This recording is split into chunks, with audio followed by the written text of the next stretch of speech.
पुराणों के अनुसार 3114 ईस्वी पूर्व कलयुग की शुरुआत हुई थी। कलयुग के संबंध में हमें महाभारत और पुराणों के अलावा और भी अन्य कई ग्रंथों में देखने को मिलता है। लोगों में यह मान्यता है कि कलयुग लाखों वर्षों का है और अभी 4 चरणों में से इसका प्रथम चरण ही चल रहा है। ये भी कि कलयुग में भयंकर अत्याचार होंगे, हर कोई अधार्मिक हो जाएगा। अंत में श्रीहरि विष्णु के 10वें अवतार होंगे जो सब कुछ ठीक कर देंगे। इसमें कितनी सच्चाई है? नंबर 1, कब प्रारंभ हुआ था कलयुग? इस युग का प्रारंभ आश्विन माह के कृष्ण पक्ष की त्रयोदशी तिथि को हुआ था। श्रीमद्भागवत पुराण अनुसार सुखदेव जी राजा परीक्षित से कहते हैं, जिस समय सप्तर्षि मघा नक्षत्र में विचरण कर रहे थे, तब कलिकाल का प्रारंभ हुआ था। आर्यभट्ट के अनुसार महाभारत के युद्ध 3136 ईस्वी पूर्व हुआ था। महाभारत युद्ध के 35 वर्ष पश्चात भगवान कृष्ण ने देह छोड़ दी थी।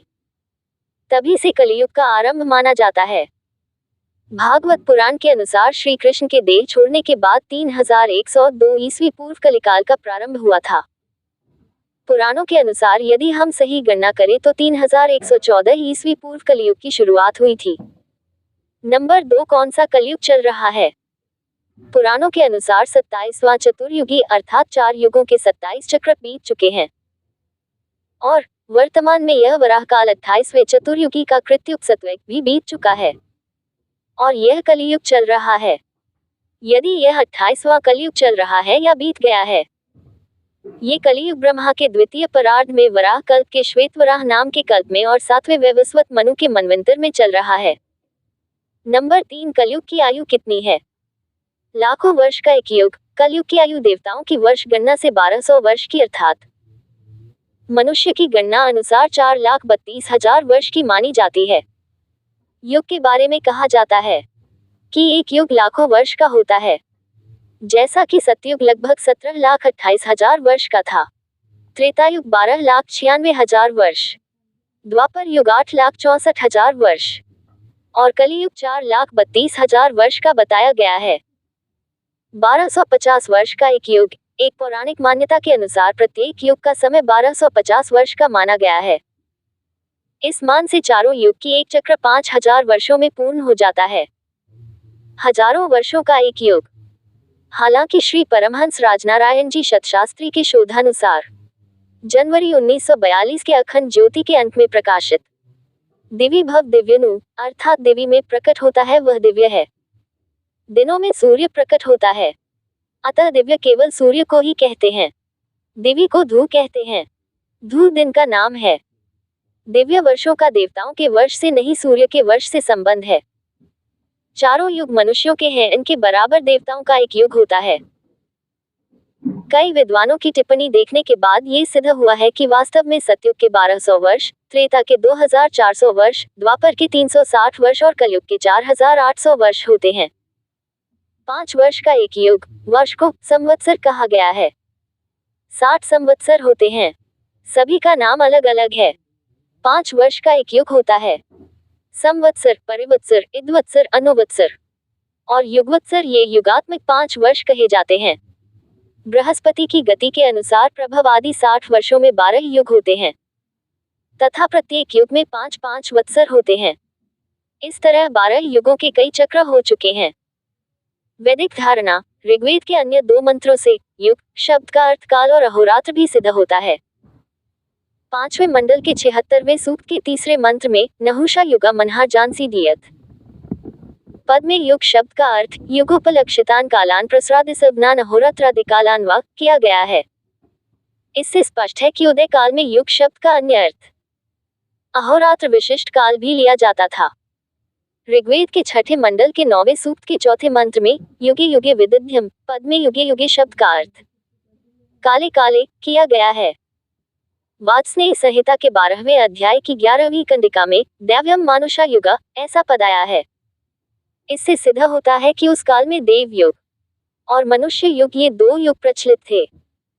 तैत्तिरीय संहिता के या जाता ओ वधयो देवेभ्यस्त्रियुगपुरा मंत्र से देव युग की सिद्धि होती है।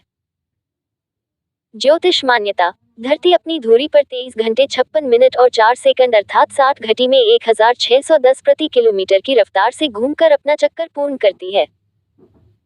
यही धरती अपने अक्ष पर रहकर सौर मास के अनुसार 365 दिन 5 घंटे 48 मिनट और 46 सेकंड में सूर्य की परिक्रमा पूर्ण कर लेती है, जबकि चंद्रमास के अनुसार 354 दिनों में सूर्य का एक चक्कर लगा लेती है।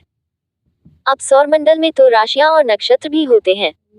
जिस तरह धरती सूर्य का चक्कर लगाती है, उसी तरह वह राशि मंडल का चक्कर भी लगाती है। धरती को राशि मंडल की पूरी परिक्रमा करने या चक्कर लगाने में कुल 25,920 साल का समय लगता है। इस तरह धरती का एक भूतकाल या युग पूर्ण होता है। वैज्ञानिक कहते हैं कि लगभग 26,000 वर्ष बाद हमेशा ही उत्तर में दिखाई देने वाला ध्रुव तारा अपनी दिशा बदलकर पुनः उत्तर में दिखाई देने लगता है। नंबर 4, कब समाप्त होगा कलयुग? श्रीमद्भागवत पुराण के द्वादश स्कंद के अध्याय 2 और श्लोक 24 में बताया गया है कि कलयुग कब समाप्त होगा? जब चंद्रमा, सूर्य और बृहस्पति कर्कट नक्षत्र में एक साथ होते हैं और तीनों एक साथ चंद्र भवन पुष्य में प्रवेश करते हैं, ठीक उसी क्षण सत्य या कृत का युग शुरू होगा, यानी कलयुग का अंत होकर सतयुग प्रारंभ होगा। महाभारत वन पर्व अध्याय 190 श्लोक 88, 89, 90 और 91 श्लोक में भी यही कहा गया है। जब तिष्य में चंद्र, सूर्य और बृहस्पति एक राशि पर समान अंशों में आवेंगे तो सतयुग प्रारंभ होगा। उपरोक्त संदर्भ के अनुसार तिष्य शब्द के दो अर्थ है, पौष मास या पुष्य नक्षत्र। पौष का अर्थ लेते हैं तो सन 1942 में सतयुग प्रारंभ हो चुका है, क्योंकि ग्रह तारों की ऐसी स्थिति तभी बनी थी। पुष्य का अर्थ लेते हैं तो ये योग कृष्ण अमावस्या संवत 2000 में बना था। तब कलयुग समाप्त होकर सतयुग का प्रारंभ हो गया था, यानी ठीक 4800 वर्ष के बाद ये घटना घटी। नंबर 5, कल्कि अवतार होंगे या हो चुके हैं? ऐसी मान्यता है कि कलयुग के अंत में कल्कि अवतार होंगे, जो सफेद घोड़े पर बैठकर सभी पापियों का संहार करेंगे। हालांकि कई लोगों का यह मानना है कि यह अवतार हो चुका है और अब ये सतयुग चल रहा है। हालांकि कल्कि पुराण के अनुसार कलयुग में भगवान विष्णु कल्कि रूप में अवतार लेंगे। कल्कि अवतार कलियुग व सतयुग के संधिकाल में होगा। पुराणों के अनुसार संभल नामक स्थान पर विष्णुएशा नामक तपस्वी ब्राह्मण के घर भगवान कल्कि पुत्र रूप में जन्म लेंगे। कल्कि देवदत्त नामक घोड़े पर सवार होकर संसार से पापियों का विनाश करेंगे और धर्म की पुनः स्थापना करेंगे। संभल नामक गांव भारत में कई प्रदेशों में है। कई लोग इसे उत्तर प्रदेश का गांव मानते हैं, जबकि ओडिशा में भी एक संभल नामक प्रसिद्ध स्थान है। स्कंद पुराण के 10वें अध्याय में स्पष्ट वर्णित है कि कलियुग में भगवान श्री विष्णु का अवतार श्री कल्कि के रूप में संभल ग्राम में होगा। अग्नि पुराण के 16वें अध्याय में कल्कि अवतार का चित्रण तीर कमान धारण किए हुए एक घुड़सवार के रूप में किया है और वे भविष्य में होंगे। कल्कि पुराण के अनुसार वह हाथ में चमचमाती हुई तलवार लिए सफेद घोड़े पर सवार होकर युद्ध और विजय के लिए निकलेंगे तथा मलेच्छों को पराजित करके सनातन राज्य स्थापित करेंगे। इसके विपरीत कुछ अन्य पुराण और बौद्धकाल के कवियों की कविता और गद्य में ऐसा उल्लेख व गुणगान मिलता है कि कल्कि अवतार हो चुका है। वायु पुराण अध्याय 98 के अनुसार कल्कि अवतार कलयुग के चरमोत्कर्ष पर जन्म ले चुका है। इसमें विष्णु की प्रशंसा करते हुए दत्तात्रेय, व्यास कल्कि विष्णु के अवतार कहे गए हैं, किंतु बुद्ध का उल्लेख नहीं हुआ है। इसका मतलब ये कि उस काल में या तो बुद्ध को अवतारी होने की मान्यता नहीं मिलती थी या फिर बुद्ध के पूर्व कल्कि अवतार हुआ होगा। मत्स्य पुराण के द्वापर और कलियुग के वर्णन में कल्कि के होने का वर्णन भी मिलता है।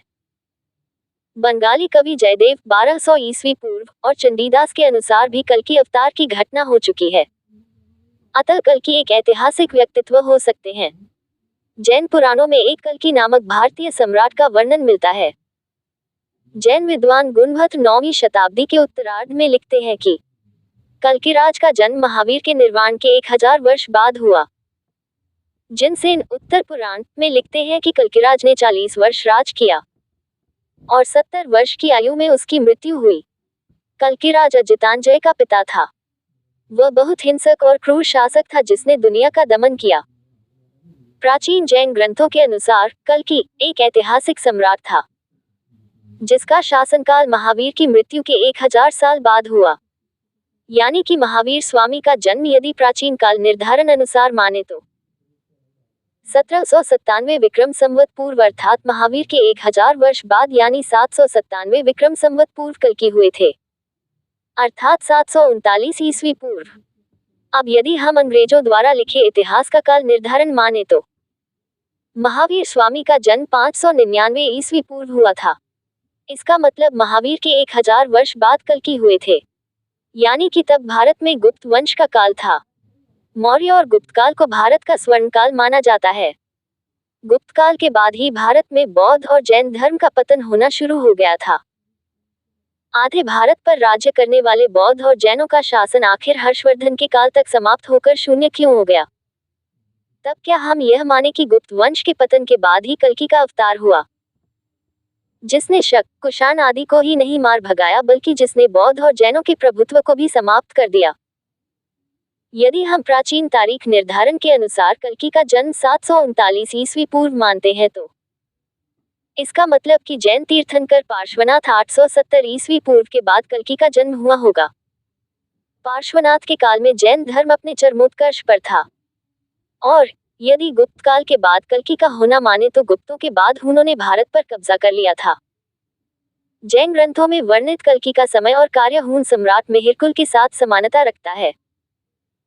अतः कल्किराज और मिहिरकुल 502-542 ईस्वी के एक होने की संभावना को कई लोग इनकार नहीं करते हैं।